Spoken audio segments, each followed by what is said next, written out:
Success isn't random. It follows a code.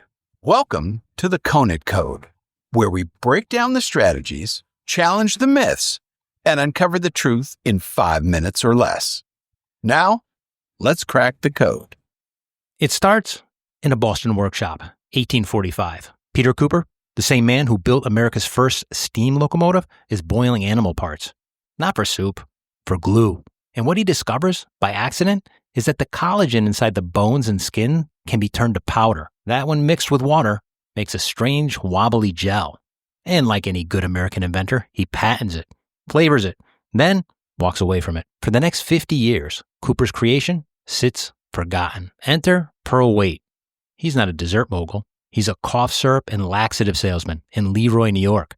Pearl and his wife, they add sugar, fruity flavors, and they give it a name. Jell-O. They try selling it door to door, and no one bites. But here's where Jell-O gets its big break. A marketing move decades ahead of its time.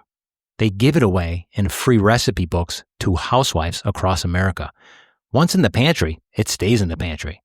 By 1904, sales hit $250,000. By the 1930s, Jell-O was as American as apple pie. Norman Rockwell even slipped it into one of his paintings. And for the younger crowd, Rockwell was basically the Instagram of mid-century America, only with a paintbrush. But I digress. Here's where we hit the yuck factor. Jell-O, well, it's not and has never been vegetarian.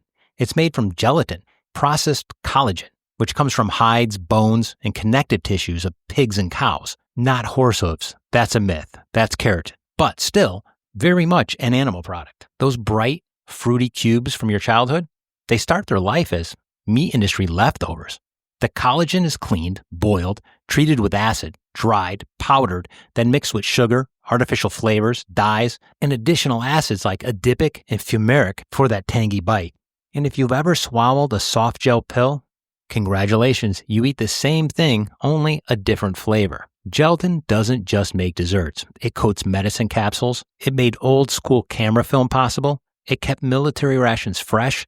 And in crime labs, gelatin blocks simulate human tissue for ballistic tests. Right now, somewhere a scientist is firing a bullet into something that feels exactly like your cherry Jell-O. So the next time you see it wiggle under the fluorescent light of the buffet table, remember, it's dessert, it's recycling, it's science, it's art, and yes, it's made from leftover animal parts. The yuck factor is real. But here's the business takeaway. Jell-O's success wasn't about the product, it was about the positioning. Pearl Waite didn't just sell dessert. He sold an idea. By putting a recipe booklets in the hands of housewives, Jell-O didn't fight for shelf space. It created demand before people even knew they wanted it. The lesson?